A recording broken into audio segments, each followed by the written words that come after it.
বাবাকে না জানিয়ে একটা ডিভোর্সি মেয়ে বিয়ে করেছে। এতে কোনো সমস্যা ছিল না। ভাইয়া হয়তো ভাবির সৌন্দর্য দেখে বিয়ে করেছিল, কিন্তু ভাবির আচার ব্যবহার আমাদের সুখের সংসারে অশান্তি নেমে এসেছে। আমার বয়স খুব কম হলেও আমি ভাবির সকল কর্মকাণ্ড বুঝতে পারি, কিন্তু ভাবির এরকম বাবা মায়ের উপর অত্যাচার আমার কিছুতেই সহ্য হতো না। আর ভাইয়া তো চাকরির কাজে শহরে থাকত। একদিন ভাবিকে হোটেলে নিয়ে গেলাম, আর হোটেলে নিয়ে যা করেছিলাম তা শুনলে তোমাদের মাথা গরম হয়ে যাবে। তাহলে মূল ঘটনাটি বলি। এইমাত্র আমি ৫০০ টাকার ৩টা নোট ড্রেসিং টেবিলের উপর রেখে কিচেনে গেলাম, এখন দেখি টাকাটা নেই। সোহান, টাকাটা কি তুমি নিয়েছ?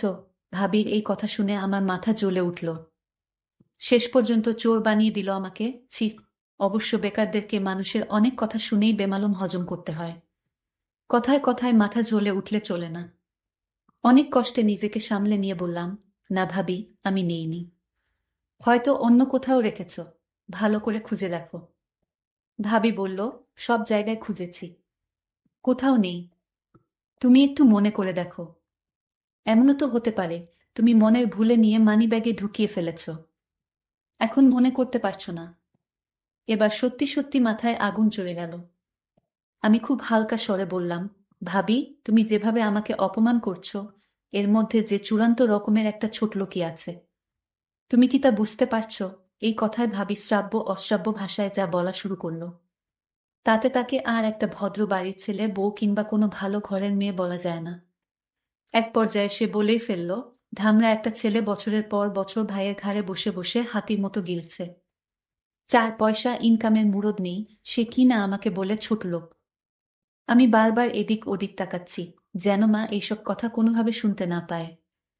এমনিতেই সে স্ট্রোকের রুগী, কোনোভাবেই উত্তেজিত হতে পারে, এমন কিছু শুনতে দেয়া যাবে না তাকে। এরপর আর কোনো কথা জোগালো না আমার মুখে। নিঃশব্দে বাড়ি থেকে বের হয়ে গেলাম। বেলা বাজে 10টা 56। রোদ তেতে উঠেছে। আষাঢ় মাস, অথচ বৃষ্টির নামগন্ধও নেই। রোদের তাপে যেন রাস্তার পিচ গলে স্যান্ডেলে লেগে যাচ্ছে। এখন কোথায় যাব আমি? লকডাউনের ভেতর কারো বাড়ি যাওয়া যাবে না।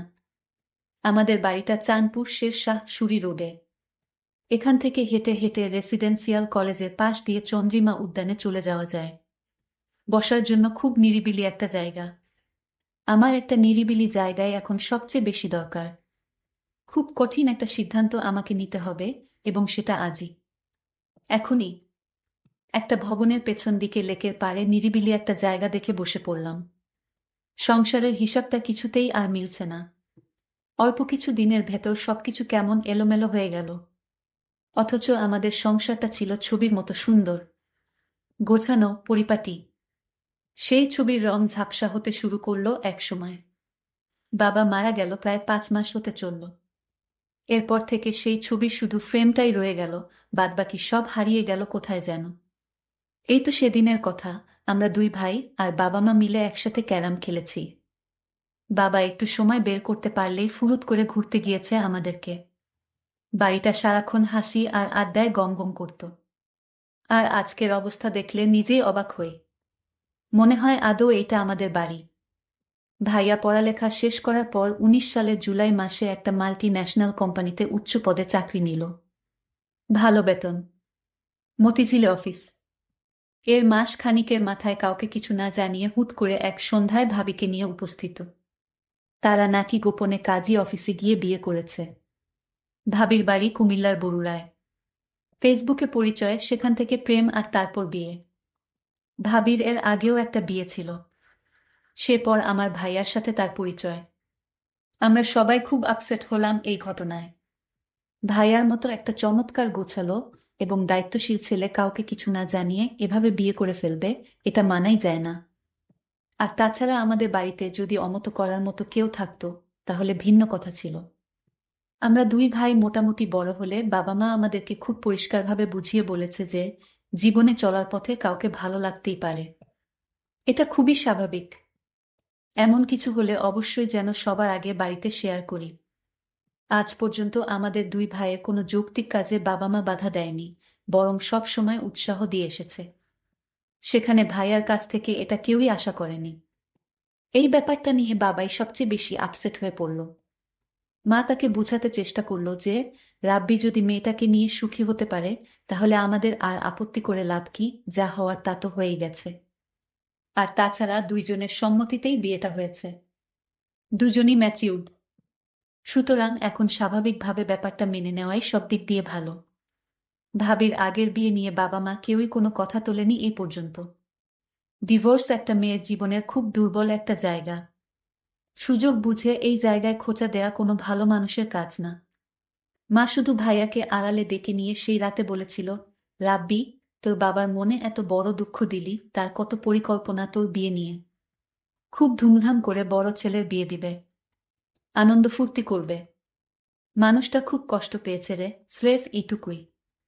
অবশ্য ভাইয়া সেই রাতে মাফ চেয়েছিল বাবা মার কাছে। তারপরও বাবা কেমন চুপচাপ হয়ে গেল। এরপর থেকে কখনো আগের মতো সেই চঞ্চল মানুষটাকে আর দেখিনি। মাস তিনেক মোটামুটি ভালোভাবেই চলল সংসারটা। এরপর সাজানো সংসারে একের পর এক ঝড় আসা শুরু হলো। সেই ঝড়ে আমাদের স্বর্গের সেই বাড়িটা তছনছ হয়ে গেল। ভাবির সাথে মার তেমন বনিবনা হচ্ছিল না। একটা পর্যায়ে সংসারের শান্তির জন্য মা সবকিছু ভাবিকে বুঝিয়ে দিয়ে অবসর নিলেন। তবুও শান্তি এলো না। ভাবি চাইল তার আলাদা একটা সংসার, যে সংসারে শ্বশুর শাশুড়ি আর দেবরের মতো বাড়তি ঝামেলা থাকবে না। আমাকে ভাবি নিজে টাকা লুকিয়ে আমার উপর ছাপিয়ে দিয়েছে। ভাইয়া যেন আমায় ভুলে বুঝে আলাদা হয়ে যায় এই জন্য। এটা আমি বুঝতে পেরেছিলাম। যখন এইভাবে ভাবি আমাকে পাশাতে পারল না, তখন ভাবির মনে অন্য চিন্তা ভর করল। আমি সব সহ্য করতে পারি, কিন্তু মা বাবাকে নিয়ে কোনো কথা আমি সহ্য করতে পারি না। আমাকে ভাবি মিথ্যা দোষারোপ করুক, এত আমার কোনো সমস্যা নাই, কিন্তু বাবা মাকে নিয়ে কোনো অপমান, এটা আমি সহ্য করতে পারবো না। কিভাবে আমাকে ভাইয়ার চোখে খারাপ বানানো যায়, এই সুযোগ ভাবি সবসময় খুঁজত। কিন্তু আমি তো আর বোকা না যে ভাবির মতলব আমি বুঝি না। বয়সটা হয়তো কম হতে পারে। ভাবি বাবার সাথে তেমন ভালোভাবে কথা বলতো না। বাবাকে ভাবি চা বানিয়ে দিত কোনোরকম ভাবে। এতে বাবা মুখ বুজে সব সহ্য করত, ভাবিকে কোনো কিছুই বলতো না। আমি শুধু চেয়ে দেখতাম। তবে ভাবি দিন দিন মা বাবার প্রতি এক ধরনের অত্যাচার শুরু করলেন। সময় মতো মা বাবার খাবার দেওয়া, মা বাবার যত্ন কিছুই করতো না সে। আমি মা বাবাকে সব সময় বুঝাতাম, ভাইয়া হয়তো জীবনে বড় একটা ভুল করে ফেলেছে, কিন্তু এই ভুলের মাসুল কি তোমাদের দিতে হবে?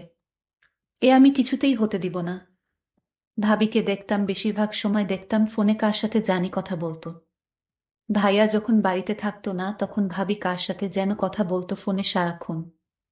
এই দৃশ্য আমি দেখতে পেতাম। একদিন আমি দেয়ালের ওপাশ থেকে শুনতে পেলাম ভাবি ফোনে বলল, কাল আমার স্বামী বাসায় থাকবে না, তুমি একটু আমার সাথে দেখা করো, জরুরি কথা ছিল। ভাবির এসব কথা শুনে আমি চমকে উঠি, তার মানে ভাইয়াকে এভাবে ভাবি ফাঁকি দিয়ে চলেছে। আর ভাইয়া কিছুই বুঝতেছে না। কিন্তু ভাইয়ার মতো আমি এতটা বোকা না যে আমার চোখ ফাঁকি দিয়ে থাকবে। আমি এরপর থেকে ভাবিকে চোখে চোখে রাখি। কখন কি করে কার সাথে কথা বলে সবকিছুর খবর আমি রাখি। অন্য একদিন ভাবি ফোনে বলল, কাল কিন্তু তোমার আসতেই হবে। আমি এই দিন বাড়ি থেকে এক পাও নড়লাম না। আমি আজ দেখব ভাবির ঘরে কে আসে। আমি অপেক্ষায় রইলাম লোকটিকে দেখার জন্য। রাত যখন 10টা বাজে, তখন দেখতে পেলাম ভাবির রুমে একটি ছেলেকে ঢুকতে। ছেলেটি ভাবিকে বলছে, তুমি কেন এখানে পড়ে আছো? ভাবি তখন বলল, আরে কিছুদিন আছি এখানে, আমার স্বামীর কাছ থেকে সিগনেচারটা নিতে পারলেই সকল সম্পত্তি আমাদের হয়ে যাবে। আমরা এই বাড়িটি বিক্রি করে অন্য কোথাও একটা বাড়ি রাখব, আর আমরা সুখে জীবন যাপন করব। ছেলেটি বলল, কখন করবে? আর কিছুদিন ধৈর্য ধরো প্লিজ, আমি একটা সুযোগ খুঁজতেছি। তারপর তারা দুজন দেখলাম ঘনিষ্ঠ হতে লাগলো। আমি জানালার পাকা দিয়ে তা ভিডিও করে ফেলি। এখন কোথায় যাবে ভাবি, তুমি তো আমার হাতে ধরা। তোমার সমস্ত প্ল্যান আমি মোবাইল দিয়ে রেকর্ড করেছি ভাবি। এখন আমি তোমাকে যে কি করব তা তুমি কল্পনাও করতে পারবে না ভাবি। সামনে তোমার খারাপ সময় আসছে ভাবি। তোমার এরকম প্ল্যান আমার আর বুঝতে বাকি নাই। আমি তোমাকে এমন করে ছাড়বো, তুমি তা সারা জীবনও ভুলতে পারবে না। তারপর দিন ভাইয়া বাড়িতে আসলো। ভাইয়া ভাবির জন্য নতুন শাড়ি নিয়ে এসেছে। ভাবি তখন খুশি হয়ে বলল, তুমি হাত মুখ ধুয়ে আসো, আমি তোমার জন্য খাবার রেডি করছি। তারপর ভাইয়া খেতে বসলো। ভাবি তখন ভাইয়াকে জিজ্ঞেস করলো, আচ্ছা আমরা যে বিয়ে করেছিলাম তার জন্য কাজী বলেছে একটা তোমার সই এর বাকি ছিল, আর সেই সইটা তোমার করতে হবে। ভাইয়া বলল, আমি এই সপ্তাহ কাজের চাপে আছি, আমি 1 সপ্তাহ অফিসের কাজে চট্টগ্রাম যেতে হবে, তারপর দেখি আমি সইটা দিয়ে দিব, আমি এখন খুব বিজি। ভাবি বলল, আচ্ছা ঠিক আছে, তাহলে এই সপ্তাহ বাড়িতে এসে মনে করে সইটা দিয়ে দিতে হবে। ভাইয়া পরদিন সকালে চলে গেল। আমি ভাবির রুমে গেলাম। ভাবিকে জিজ্ঞেস করলাম, ভাবি তোমার দিনকাল কেমন কাটছে? ভাবি বলল, ভালোই তো, কিন্তু তুমি একটা চুলটা তুমি ভুলে যেও না।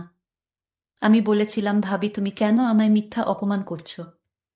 আমাকে তোমার সহ্য হয় না, সেটা তুমি মুখে বলে দিতে পারো, তাহলে কেন শুধু শুধু আমাকে মিথ্যা অপবাদ দিচ্ছ ভাবি? ভাবি তখন রাগান্বিত হয়ে বলল, তুমি এখন আমার রুম থেকে যাও।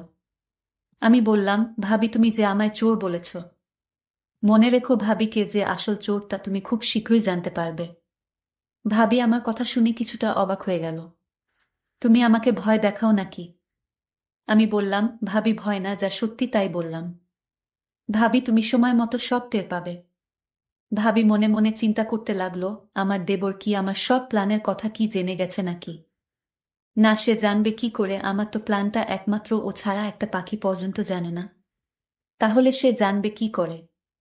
পরের দিন ভাবিকে দেখলাম মোবাইল ফোন দিয়ে ওই ছেলেটির সাথে চ্যাট করছে। আমি ভাবির মেসেঞ্জারে ভাবির প্ল্যান করা ভিডিওটা ভাবির মেসেঞ্জারে পাঠালাম। ভাবি ভিডিওটা দেখে চমকে উঠল। আরে এ তো দেখি আমার সমস্ত প্ল্যান করার ভিডিও, এই ভিডিও দেবর কিভাবে পেল? আর সে কোথায় এই ভিডিও পেল? আমার ভিডিওটা দেখে মাথা গরম হয়ে গেল। আমি সাথে সাথে আমার দেবরকে ডাক দিলাম। দেখলাম দেবর তার ঘরে শুয়ে মোবাইলে চ্যাট করছে। আমি বলল, সুহান, এই সুহান।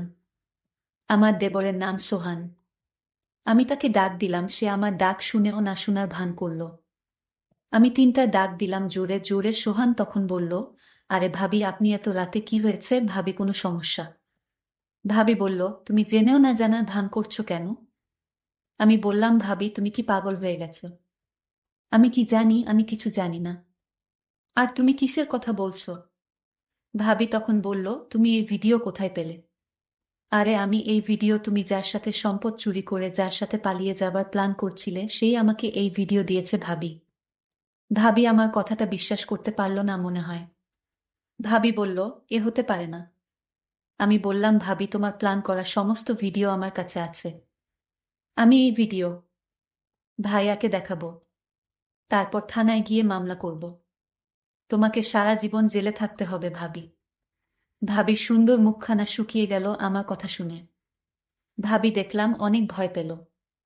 তারপর আমায় ভাবি বলল, সোহান আমি ভুল করেছি, প্লিজ তুমি এই ভিডিওটা ডিলিট করে দাও। আমি বলেছিলাম, না ভাবি, তুমি যে প্ল্যান করেছিলা সেটা যদি আমি সময় মতো না জানতাম তাহলে আমাদের তুমি রাস্তার ফকির বানিয়ে ছাড়তে। ভাইয়াকে বোকা ভেবেছ তুমি, কিন্তু আমি বোকা না। ভাবি তখন বলল, আচ্ছা সোহান তুমি কি চাও আমি তোমার সব কথা শুনবো, তাও তুমি তোমার ভাইয়াকে এই ভিডিও দেখাইও না? আমি বললাম, ঠিক আছে আমি ভিডিও দেখাবো না, তবে আমি যা বলি তাই তোমার শুনতে হবে। ভাবি বলল, ঠিক আছে আমি তোমার সব কথাই শুনব। আমি তোমার মা বাবার সাথে ভালো আচরণ করব। আমি বলেছিলাম, ভাবি তাহলে কাল আমার সাথে একটি জায়গায় যেতে হবে। ভাবি বলল, ঠিক আছে।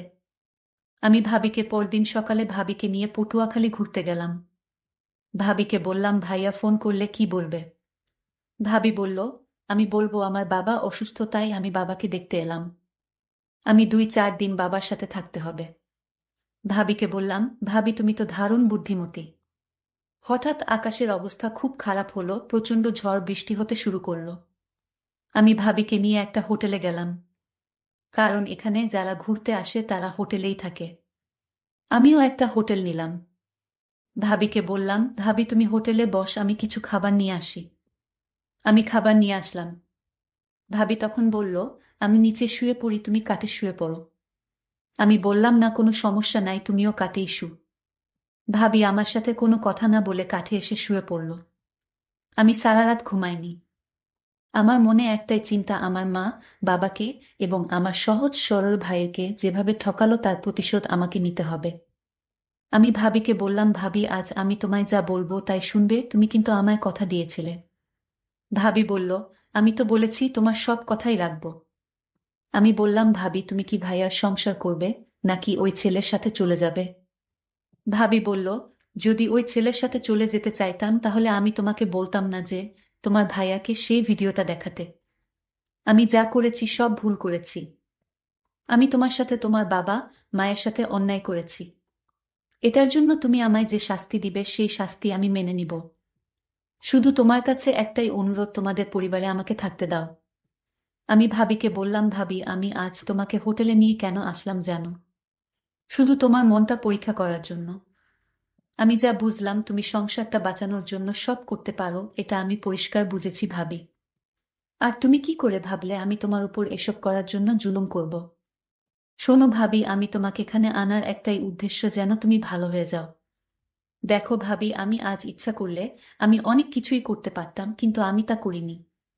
কারণ ভাবিরা মায়ের মতোই হয়। দেবরের এসব কথা শুনে, তার ব্যবহার দেখে আমি অবাক হয়ে গেলাম। আমি কান্না করতে লাগলাম আর বলতে লাগলাম, তোমার বাবা মায়ের কাছে আমায় নিয়ে চলো, আমি তাদের কাছে ক্ষমা চেয়ে নিব। আর তুমি আমাকে ক্ষমা করে দিও, আমি তোমাকে অনেক কষ্ট দিয়েছি। তোমার মতো দেবর যদি প্রতি ঘরে থাকে তাহলে প্রত্যেকটা ঘর অনেক সুন্দর হয়ে যাবে। আমি ভেবেছিলাম মাত্র 10 বছরের একটা বাচ্চা দেবর, সে তার মেধাকে কাজে লাগিয়ে সংসারটা জোড়া লাগিয়ে দিল। আমি ধন্য তোমার মতো দেবর পেয়ে। দর্শক বন্ধুরা, আমি ওই ছেলেটির উপর দোষ চাপিয়ে আমার ভাইয়ার সংসারটা বাঁচিয়ে দিলাম। ভালো করিনি। তা অবশ্যই কমেন্ট করে জানাবেন।